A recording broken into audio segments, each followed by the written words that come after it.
Nosotros llevamos el nombre de Escuela de Pensamiento Crítico Maestros de la Sospecha. Este nombre no fue puesto al azar. Este nombre es resultado de una meditación sobre cuál debe ser el proyecto que acompañe una relación formativa de tal manera que dé como fruto a un sujeto que sea pensante y por consecuencia crítico. Decir escuela de pensamiento crítico, maestros de la sospecha, quiere decir que no hay ningún pensador, ni siquiera esos tres maestros de la sospecha, que son importantísimos para nosotros, que no hay ningún gran pensador que agote todo lo que es necesario conocer. Y no solamente no lo agota, porque hay muchas materias distintas a las que él aborda, sino porque incluso en su propio dominio no alcanza a ser suficiente. En esto quiero ser muy enfático, porque una de las cosas que más afecta negativamente una labor de reflexión y de pensamiento es la idolatría a los grandes pensadores. Es considerar que los grandes pensadores,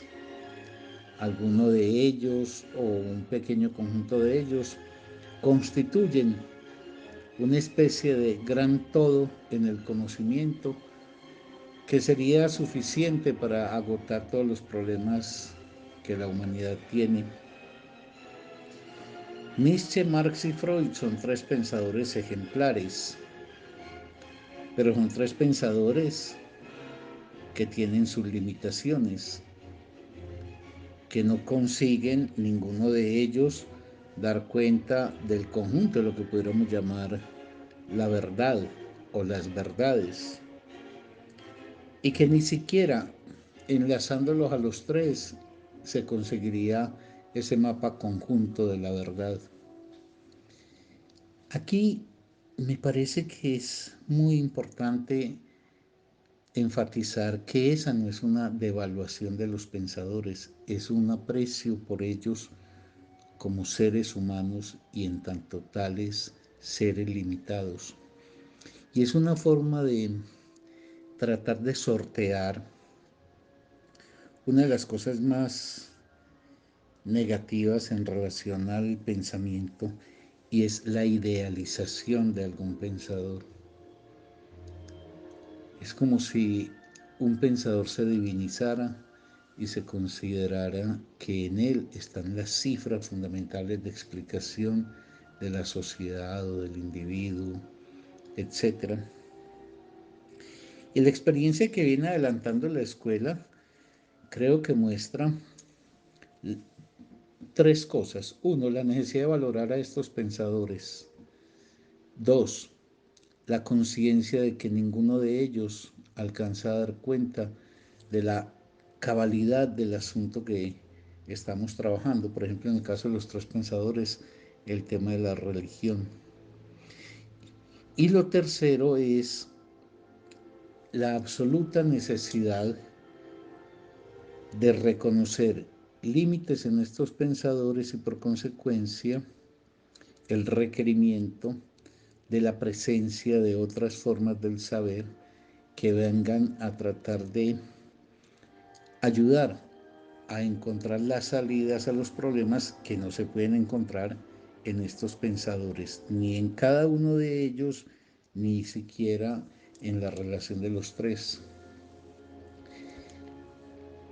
Yo soy muy consciente de lo que estoy diciendo y busco con ello es lastimar esa tendencia, como dije hace un momento, a la idealización de los pensadores, porque se hace un culto. Se dice Marx, entonces, palabra sagrada y suficiente. Freud, otro tanto. Nietzsche, otro tanto. Y yo quisiera sostener, y voy a tratar de mostrarlo en el desarrollo de esta reflexión, que no es contradictorio reconocer el gran valor de un pensador con las insuficiencias que tiene. Por ende que uno no puede, por decirlo así, casarse con un pensador y considerar que todo lo demás es secundario. Si la escuela consigue esa actitud, yo creo que lo que queda preservado es el pensamiento crítico. Porque un rasgo del espíritu que amenaza con ser dogmático es pensar que se puede cuestionar todo lo otro menos lo propio. Y en tal medida que habría un dominio inviolable que no se podría someter a la crítica. Nietzsche, Marx y Freud son pensadores falibles, con limitaciones, con errores, con insuficiencias. Y voy a tratar de mostrarlo a efecto de que nuestra relación con ellos a lo largo del proceso formativo que instaura la escuela sea una formación calma, serena, respetuosa, agradecida con estos pensadores, pero al mismo tiempo sin ningún sentido de pertenencia incondicional a ellos, sin ningún sentido propiamente religioso de adherencia a crítica a lo que ellos nos han aportado. Nosotros hemos querido enlazar los seminarios inicialmente en función de la religión, los seminarios de Freud, Nietzsche y Marx, pero también encontrar en la reflexión de Stanislao Zuleta sobre el tema de la racionalidad y en general pues de la herencia griega, un elemento que ayude a fundamentar la aproximación que hacemos a estos tres grandes pensadores, que ayude a fundamentarla y que proyecte luces también para mejor interpretar a estos tres pensadores. Y los seminarios de arte, tanto el de poesía como el de literatura, como seminarios en donde estemos permanentemente enfrente de la experiencia humana concreta, de esa experiencia en la cual la complejidad de sentimientos que se presentan no permite soñar con un paraíso terrenal en donde finalmente llegaríamos los seres humanos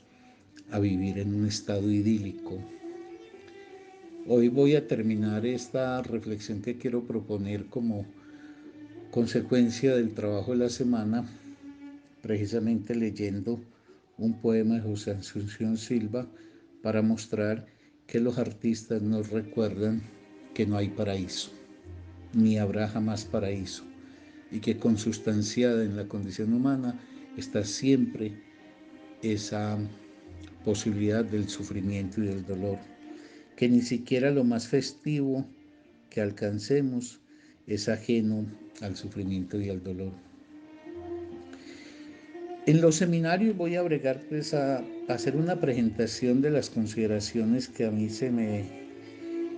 imponen como necesarias y que agrego como aporte mío a lo que en mi opinión es la muy buena labor de presentación de comentarios por parte de los coordinadores, que a su vez han recogido los elementos de quienes han participado en el trámite del seminario. Entonces voy a tratar de mostrar con estos pensadores, con el conjunto de lo que trabajamos esta semana, aquello que he dicho: importantes pero insuficientes, necesarios pero con limitaciones, imprescindibles pero con errores.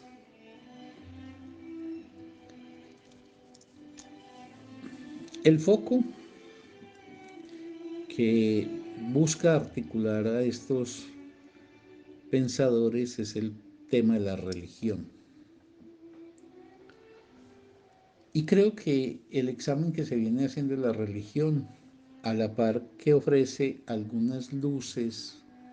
aportadas por Marx, por Nietzsche y por Freud, también muestra las sombras que caen sobre lo que ellos formulan.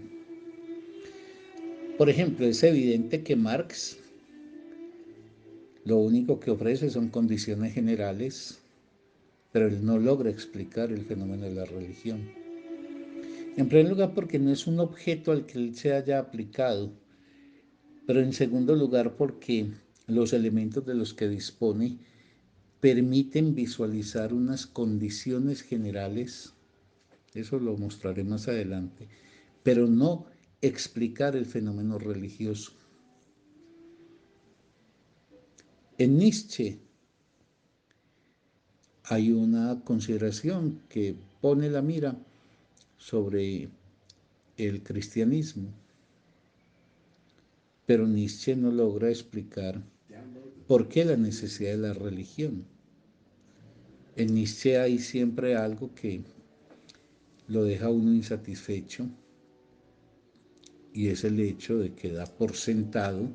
las actitudes, por ejemplo, aristocráticas o la actitud de esclavo en materia de la moral. Es descriptivo para dar cuenta de lo que se da. Efectivamente, hay una moral aristocrática, esa que afirma la vida, hay una moral de siervos, esa que se inclina por el nihilismo, pero en Nietzsche, lógicamente, no está la explicación de por qué eso, y por ende también falla en relación a cuáles serían los mecanismos de transformación de esa moral nihilista que ha gobernado al occidente desde hace 2000 años. Es decir, Nietzsche no da cuenta ni de la causalidad del fenómeno que indaga, ni de la salida de ese fenómeno. Y por eso en él su discurso toma un tono muy difícil de uno poder agarrar en términos realistas, es decir, cómo se transforma entonces eso, porque a veces cae en un principio cuasi racionalista, en la forma pues más estrecha del racionalismo, y es pensar que el discurso que emite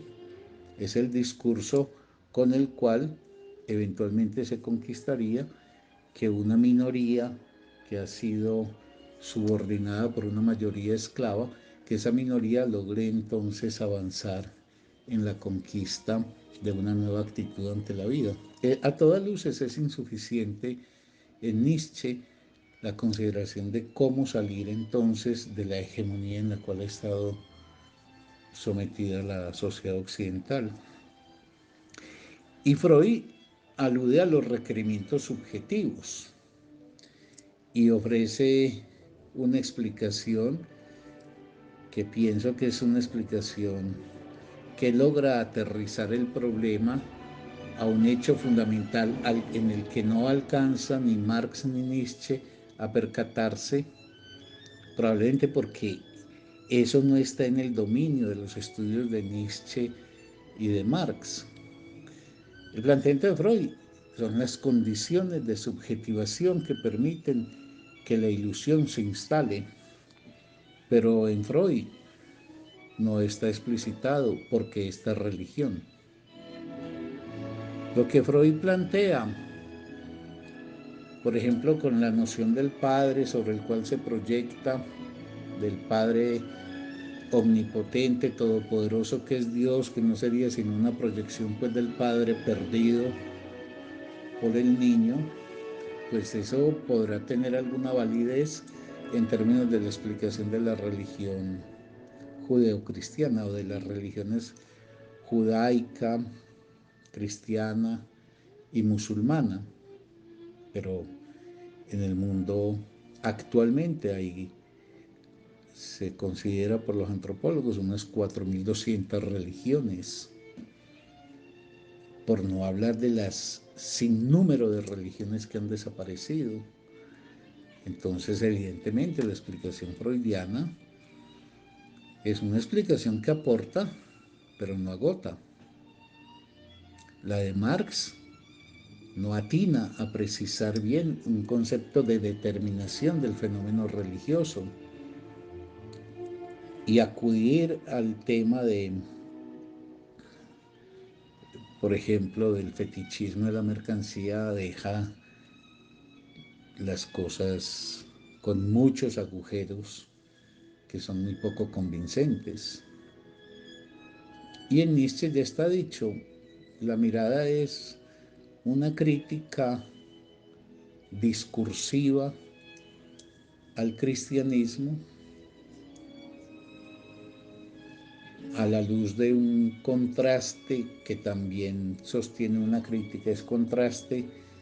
y con el judaísmo, pero también critica el judaísmo.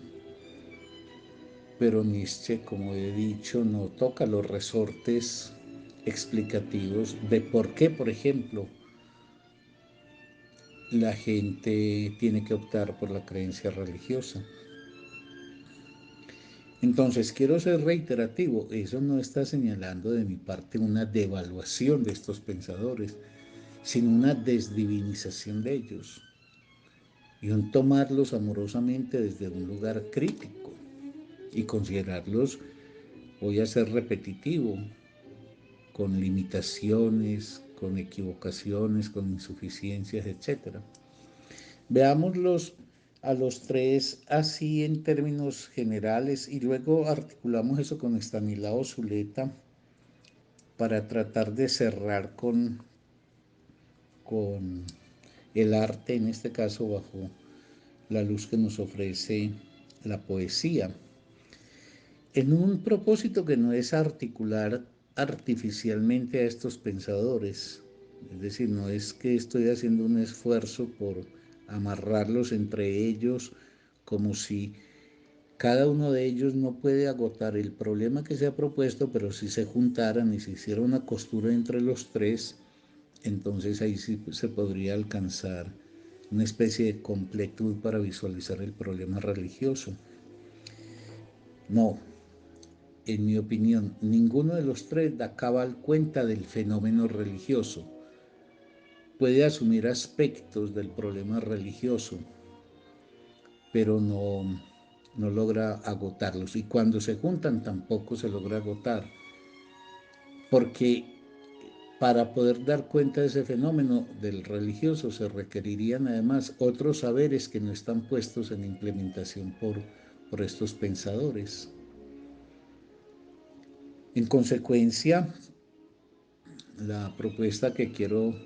ofrecer en esto que voy a tratar de mostrar como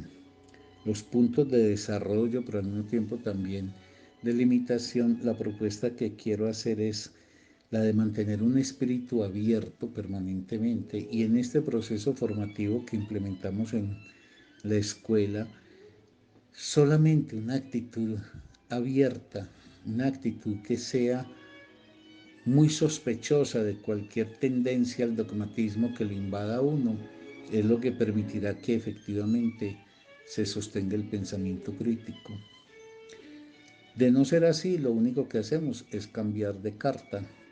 y en lugar de presentar, por ejemplo, una dogmática como la religiosa de corte cristiano, pues tendríamos la dogmática de un pensador al cual le hemos dado el estatuto y hasta el carisma de una especie de divinidad que genialmente habría conseguido consumar todo el dominio de la verdad. En eso creo que la escuela tiene que mantenerse siempre en una línea de reflexión serena, pero al mismo tiempo firme, de reconocimiento de los aportes de los pensadores, pero sin ninguna vacilación cuando se trata también de interrogarlos a ellos y de percibir, como he dicho, eso donde su explicación no es satisfactoria, su explicación no da cuenta. Yo creo que en el caso de Marx es muy diciente. Es muy difícil que alguien tenga luces y claridades sobre la religión a partir de lo que Marx dice. No es un problema del seminario o de la coordinación del seminario de Marx, es un problema de Marx porque ese objeto no es un objeto al cual él se quiera aplicar, pero segundo, las herramientas que él tiene, por más que se quisiera aplicar, son herramientas absolutamente insuficientes para dar cuenta del fenómeno religioso. Esa es pues la idea, que nos mantengamos siempre con un pensamiento abierto para darle lugar efectivamente a la crítica.